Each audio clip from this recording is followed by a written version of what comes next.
جہاں تک ایم کے فیضی صاحب کی ہے، وہ ایک نام کی پرچی نکلنا اور اس کی بنا پر ان کو لنک کرنا پی ایف آئی سے، اور یہ کہنا ہے کہ آرگنائزیشن کے لوگ ادھر بھی ہیں ادھر بھی ہیں اور اسلامک اسٹیٹ بنانے کی کوشش پی ایف آئی کر رہی تھی، تو کیا ایک رجسٹرڈ ڈیموکریٹک پارٹی کے اوپر آپ الزام لگا سکتے ہیں کہ وہ ایک ٹیررسٹ آرگنائزیشن ہے یا اسے بین کر دینا چاہیے؟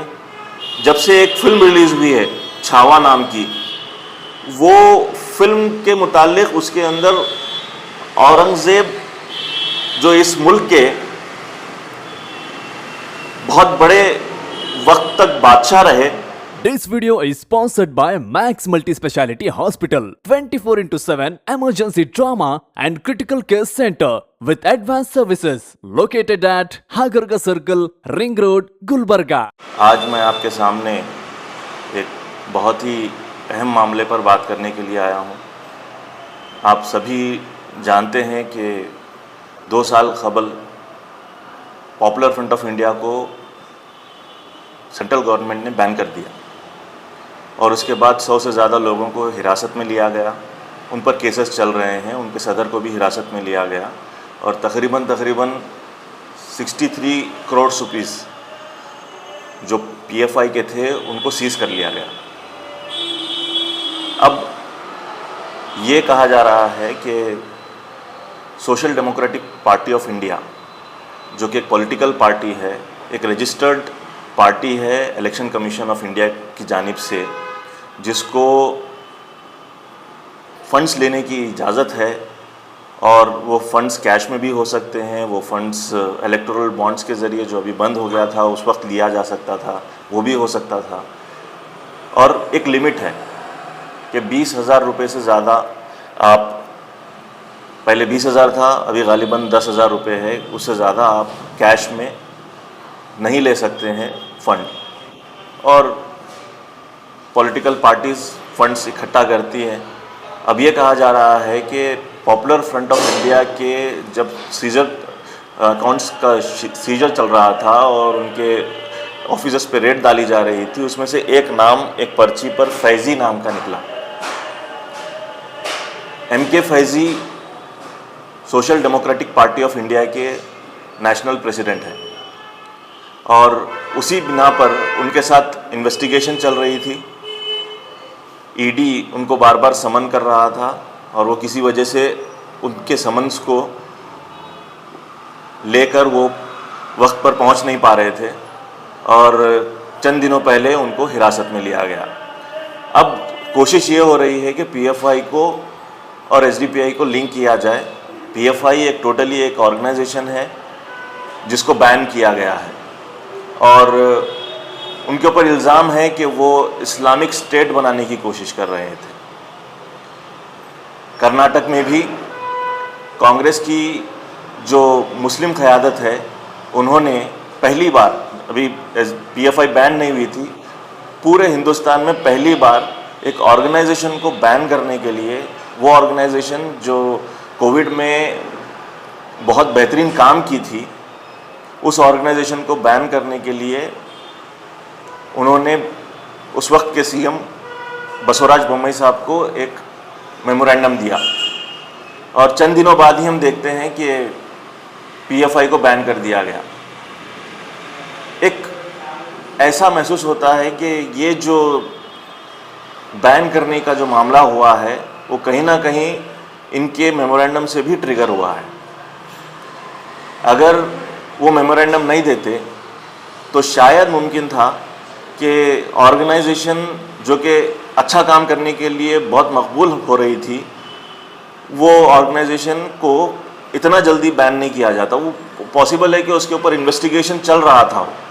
انویسٹیگیشن بہت ساری آرگنائزیشن پہ چلتے رہتے ہیں، وہ کہاں سے فنڈ لا رہے ہیں، ان کے کیا ایکٹیویٹیز ہیں.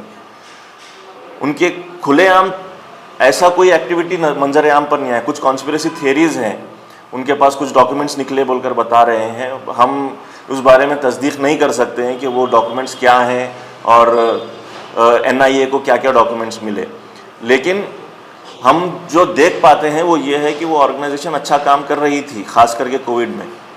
وہ لاک ڈاؤن پیریڈ میں لوگوں کے انتقال ہو رہے تھے،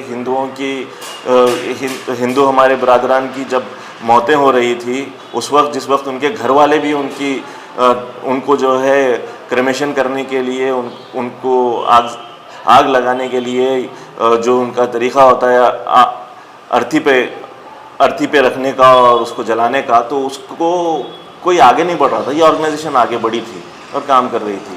اب کیا کیا ڈاکیومنٹس ملے NIA کو، اس بارے میں علم ہمیں نہیں ہے. بہرحال میں یہ کہہ سکتا ہوں کہ اتنا تو ضرور ہوا ہے کہ ہمارے مسلم قائدین کے میمورنڈم دینے کی وجہ سے یہ آرگنائزیشن کو بین کرنے میں بہت ممکن ہے کہ مدد حاصل ہوئی ہے. دوسری بات جہاں تک MK فیضی صاحب کی ہے، وہ ایک نام کی پرچی نکلنا اور اس کی بنا پر ان کو لنک کرنا PFI سے، اور یہ کہنا ہے کہ آرگنائزیشن کے لوگ ادھر بھی ہیں ادھر بھی ہیں اور اسلامک اسٹیٹ بنانے کی کوشش PFI کر رہی تھی. تو کیا ایک رجسٹرڈ ڈیموکریٹک پارٹی کے اوپر آپ الزام لگا سکتے ہیں کہ وہ ایک ٹیررسٹ آرگنائزیشن ہے یا اسے بین کر دینا چاہیے؟ یہ ممکن نہیں ہے. آپ کو ایک قانون کا حوالہ دیتے ہوئے بات رکھنا چاہتا ہوں کہ کسی بھی رجسٹرڈ آرگنائزیشن کو جب ایک بار وہ رجسٹرڈ ہو جاتی ہے الیکشن کمیشن آف انڈیا میں، تو اس کو ڈی ریکگنائز کرنے کا اختیار خود الیکشن کمیشن کو نہیں ہے. یعنی کہ کسی بھی درجے میں ان کو ڈی ریکگنائز نہیں کیا جا سکتا ہے ایز اے پارٹی. اور اگر یہ بات سینٹرل گورنمنٹ کرنا چاہتی ہے، اس کو بین کرنا چاہتی ہے، تو اس کو پیپلز ریپرزنٹیشن ایکٹ میں ترمیم کرنے کی ضرورت آن پڑے گی. اور جب ترمیم کرنے کی ضرورت آن پڑے گی تو ہر پولیٹیکل پارٹی ایک بہت ہی خطرناک مہانے پر آ کر کھڑی ہو جائے گی کہ اس کو کبھی بھی کوئی بھی گورنمنٹ آ کر اس کا ریکگنیشن ختم کر سکتی ہے. تو یہ خطرہ خود سینٹرل گورنمنٹ نہیں لے سکتی میرے نظریے کے حساب سے. اور جس طریقے سے ED نے انہیں اریسٹ کیا ہے اور کوشش یہ ہو رہی ہے کہ لنک کر دیا جائے PFI کے ساتھ اور اس کو کسی درجے میں بین کر دیا جائے، ایک ڈیموکریٹک طریقے سے کام کرنے کی بجائے ایک ٹوٹلی ڈوبیس گراؤنڈز پر ان کو اریسٹ کیا گیا ہے، جس کی کرناٹکا مسلم پولیٹیکل فورم کے سیکریٹری ہونے کی حیثیت سے میں سخت مذمت کرتا ہوں. ان کے اوپر پرسنل کوئی ایکوزیشن نہیں ہے کہ انہوں نے فنڈز لیے، غلط طریقے سے استعمال کیے، کچھ کاموں کے لیے جو ہے باہر سے پیسہ اٹھایا انہوں نے، بلکہ یہ کہا جا رہا ہے کہ انہوں نے کیش میں پیسہ لیا. 4.5 کروڑ روپے الیکشنز کے دوران PFI کی جانب سے پیسے دیے گئے ان کو اور انہوں نے اس کا استعمال کیا. اب یہ گراؤنڈز کیسے اسٹیبلش کرے گی؟ یہ بہت بہت مشکل ہے، اور صرف اس بنا پر ان کا اریسٹ کرنا یہ قابل مذمت ہے، جس کی ہم مذمت کرتے ہیں. دوسری اہم ترین بات یہ ہے کہ آپ سبھی واقف ہیں، بہت دنوں سے جب سے ایک فلم ریلیز ہوئی ہے چھاوا نام کی، وہ فلم کے متعلق اس کے اندر اورنگزیب جو اس ملک کے بہت بڑے وقت تک بادشاہ رہے اور تقریباً نہ صرف ہندوستان بلکہ افغانستان تک ان کی حکومت قائم تھی، ان کے تعلق سے ان کے کردار کو جس طریقے سے پیش کیا گیا اور بہت ہی ظالم کردار کے طور پر پیش کیا گیا، اس کے بارے میں ابو عاصم اعظمی جو MLA ہیں مہاراشٹرا کے، انہوں نے کچھ وضاحت پیش کی. آپ کو اس بات سے انکار ضرور ہو سکتا ہے، لیکن یہ ملک ایک جمہوری ملک ہے، یہ ملک میں فریڈم آف ایکسپریشن ہے اور اپنا اپنا نظریہ ہوتا ہے، اپنا اپنا زاویہ ہوتا ہے چیزوں کو دیکھنے کا. ایسے بادشاہ کے تعلق سے جس بادشاہ کے دور حکومت میں خود شیواجی مہاراج کو راجا کا خطاب ملا اور ان کے بیٹے کو، جس کے بارے میں یہ فلم بنی ہے، سامبھاجی مہاراج جن کو چھاوا کہا جاتا تھا، ان کو منصبدار بنایا گیا تھا. انہوں نے شیواجی اپنے باپ کے خلاف ہی جنگ لڑی تھی اور دلیر خان جو اس دکن کے علاقے کے ذمہ دار تھے ان کے ساتھ مل کر جنگ لڑی تھی. بہت الگ معاملے ہوتے ہیں جس کے بارے میں اس فلم میں زیادہ ایکسپلینیشن نہیں بتایا گیا. صرف کوشش یہ کی گئی کہ ہندو راجا بنام مسلم بادشاہ یہ کرنے کی کوشش کی گئی اور ایسا بتانے کی کوشش کی گئی کہ دو قومیں ایک دوسرے سے لڑ رہی تھی. دو قومیں یہاں پر ایک دوسرے سے نہیں لڑ رہے تھے, دو بادشاہ ایک دوسرے سے لڑ رہے تھے, اپنی حکومت کا ورچسو قائم کرنے کے لیے لڑ رہے تھے. اور وہ دور ایسا دور تھا جس دور کے اندر لوٹ پاٹ بھی ہوتی تھی اور ظلم بھی ہوتا تھا. لیکن صرف مسلمانوں کے لیے, ان مسلم بادشاہ کے لیے یہ بتانے کی کوشش کرنا کہ یہ ظالم حکمران تھے اور ہندوؤں کو کنورٹ کرنے کی کوشش کرتے تھے.